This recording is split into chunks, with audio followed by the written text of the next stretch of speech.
porque aqui é a igreja do Deus vive e povo de Deus. Vamos lá, servo do Senhor. Bota quente nesse trem aí. Para você ver uma palhinha do que acontece lá.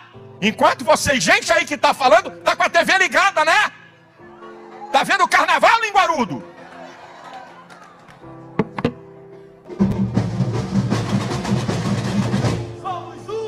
O carnaval, uma festa de cores, música e euforia. Mas também um período marcado por excessos, imoralidade e tudo aquilo que a Bíblia nos alerta a evitar. E aí surge a grande questão. Como cristãos, devemos simplesmente nos afastar? Ou será que podemos evangelizar nesse ambiente? Alguns dizem que essa é a oportunidade perfeita para levar a palavra. Outros afirmam que um soldado de Cristo não deve se expor a um campo de batalha tão perigoso. Afinal, qual é a resposta bíblica para isso? O que Deus realmente espera de nós diante dessa celebração? Hoje, vamos analisar a resposta de alguns pastores e descobrir se evangelizar no carnaval é missão ou cilada. O primeiro a responder sobre a questão do carnaval e o cristão, o pastor Hernandes Dias Lopes. Bom, nós estamos nesta semana numa festa popular. A maior festa popular do Brasil. Uma das maiores festas da cultura brasileira, conhecida no mundo todo. Turistas do mundo todo vêm para cá. As ruas, as avenidas, as passarelas ficam cheias de carnavalescos, trios elétricos, com temas os mais variados, explorando seja a cultura, seja a religião, seja quaisquer outros aspectos da cultura brasileira. O que nós temos visto, infelizmente, no carnaval brasileiro também é a profanação das coisas sagradas. Temos visto nas ruas, tantas vezes, Cristo, o Filho de Deus, sendo escarnecido, zombado, vilipendiado. Temos visto objetos sagrados sendo usados com profanação.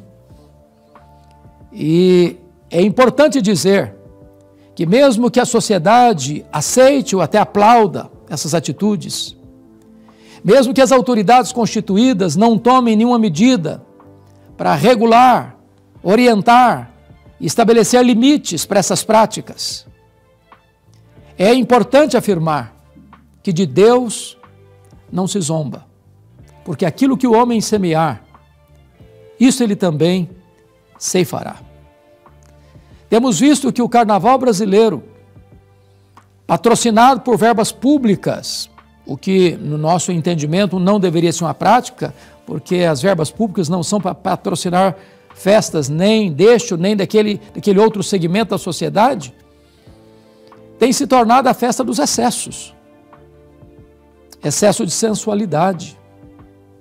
Quando as pessoas saem às ruas, ou nuas ou seminuas,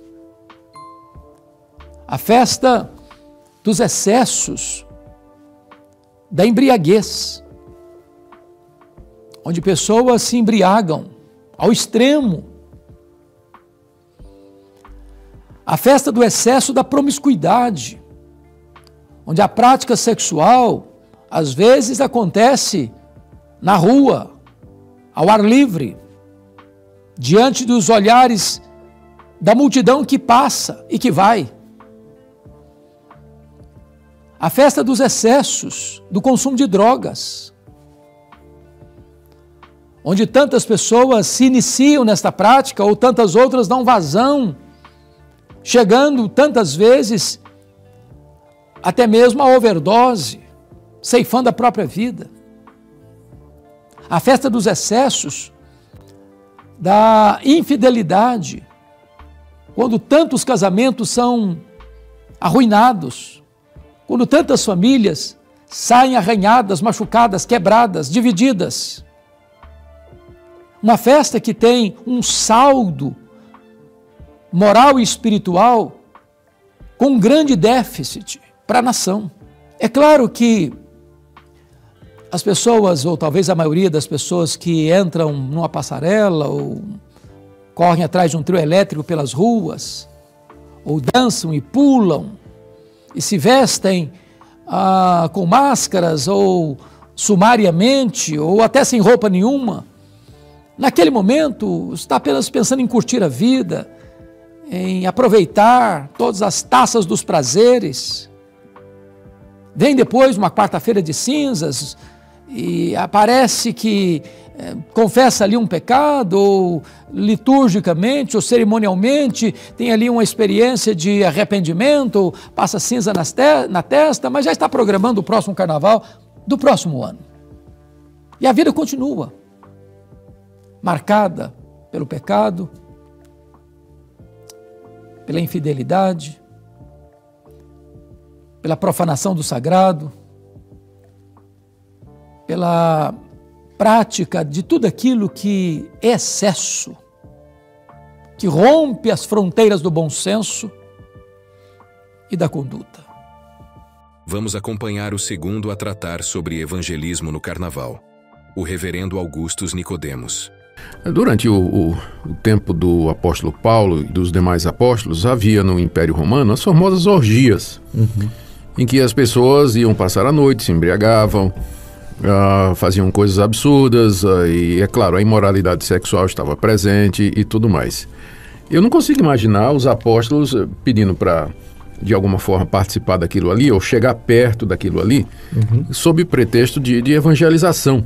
Havia outras festividades feitas aos deuses pagãos e ao deus romano, que eram muito populares naquela época. Havia a bacanalha, que era uma festa ao deus Baco, que era o deus do vinho.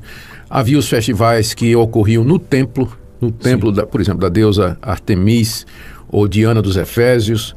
E você não percebe nenhuma orientação da parte dos escritores do Novo Testamento para os cristãos viverem em tais ambientes, que eles se infiltrassem nessas festas, algumas delas com algumas conotações culturais, com o propósito de, lá dentro, evangelizar ou testemunhar de Cristo. Ao contrário, o que a palavra de Deus diz é exatamente para não se envolver, para não participar desse tipo de coisa, exatamente porque a aproximação poderia criar uma situação de tentação e vulnerabilidade, em que o cristão poderia acabar se engajando em idolatria, imoralidade sexual ou qualquer outro tipo de pecado proibido na palavra de Deus.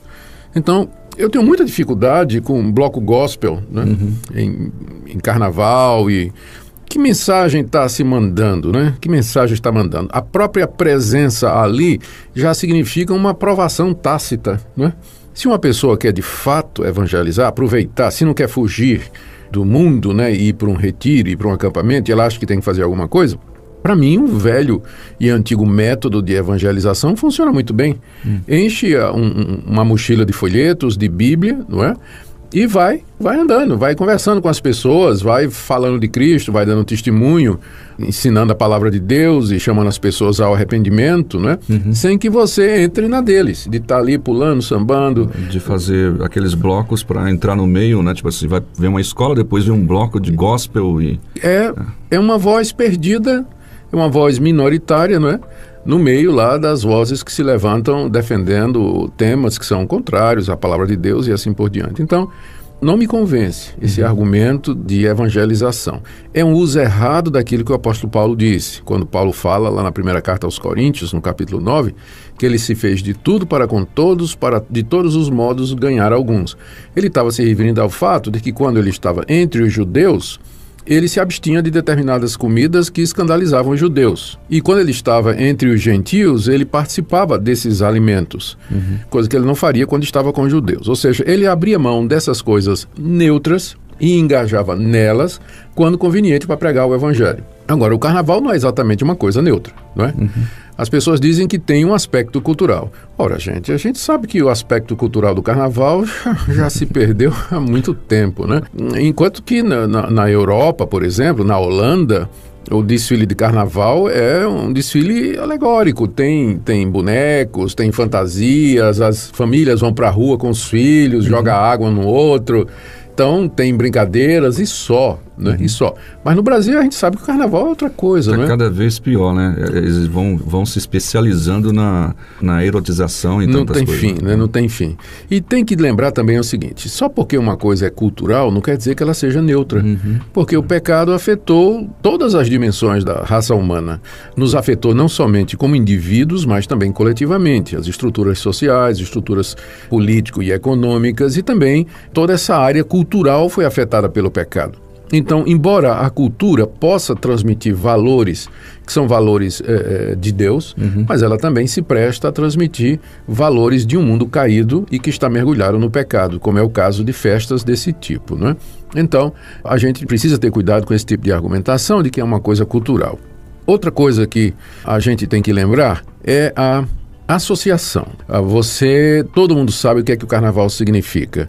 A própria palavra carnaval já tem nela a palavra carne, não no sentido do bife de panela que você faz todo dia, mas carne se refere ao corpo humano na sua sensualidade, né? Se é quem diga que essa é a origem da palavra carnaval. Aliás, eu dei uma lida e tem várias teorias a respeito da origem do carnaval, né? Parece que ninguém sabe direito.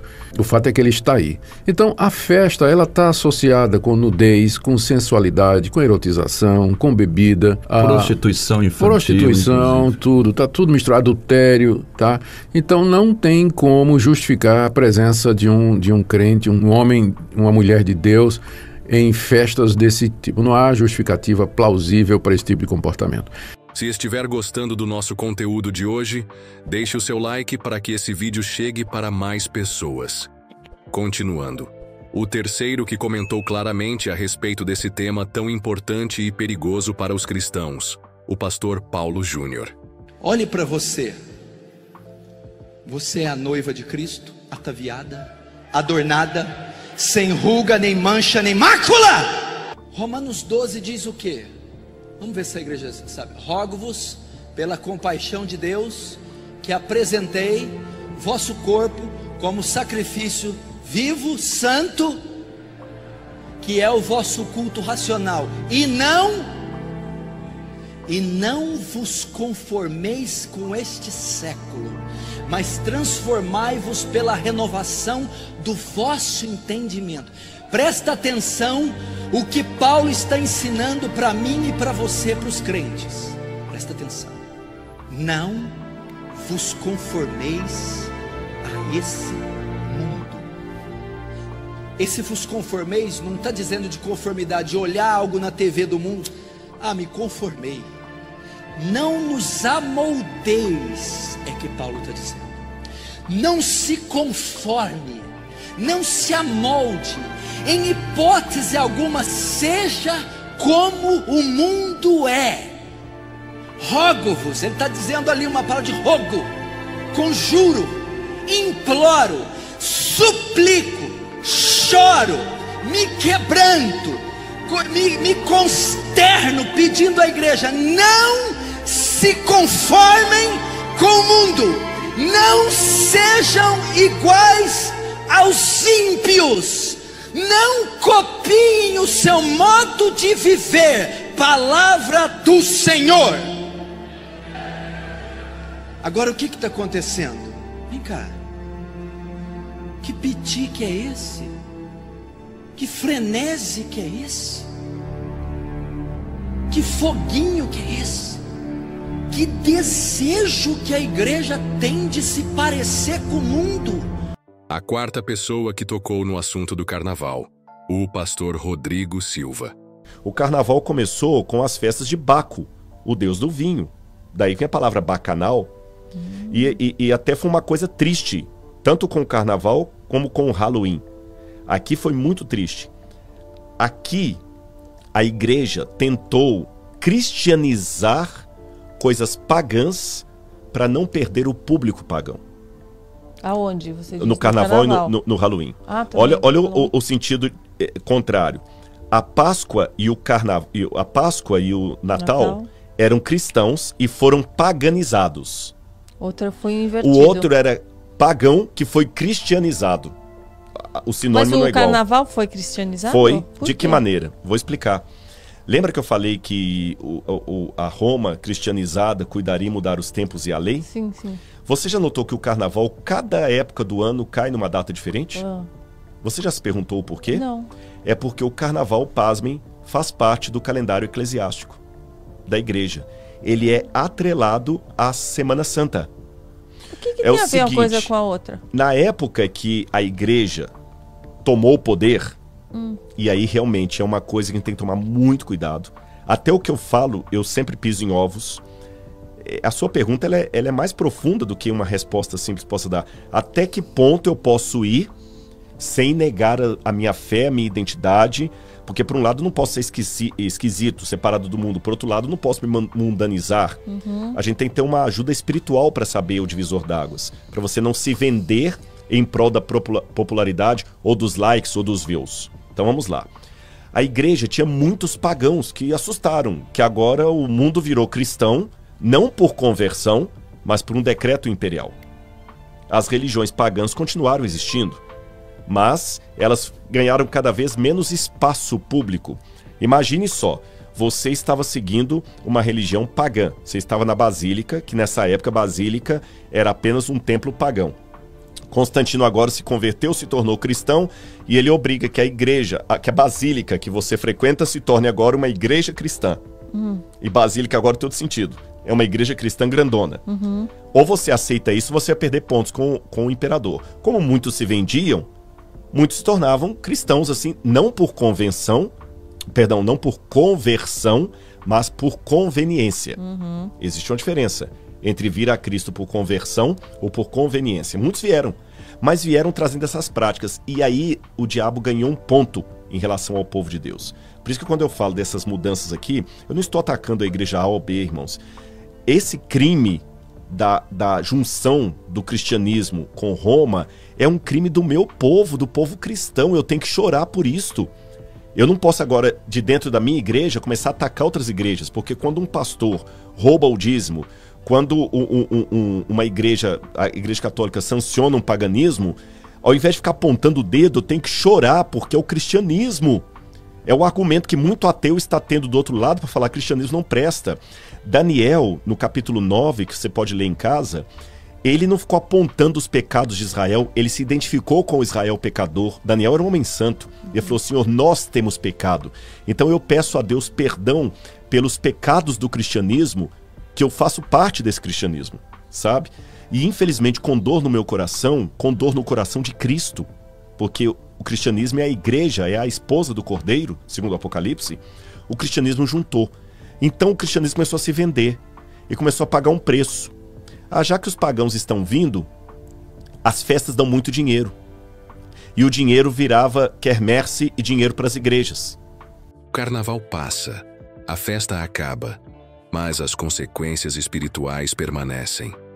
Evangelizar é um chamado, mas estar no lugar certo, na hora certa e da maneira certa é essencial. Jesus nos enviou ao mundo, mas nos chamou para sermos separados dele. Então, antes de entrar nessa batalha, pergunte-se: é Deus que está me enviando ou são minhas próprias intenções?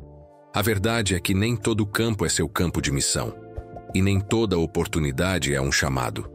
Seja sábio, busque discernimento e, acima de tudo, lembre-se: melhor do que falar sobre Cristo é viver de uma forma que o mundo veja Cristo em você. Que Deus te guarde e te fortaleça. Nos vemos no próximo vídeo.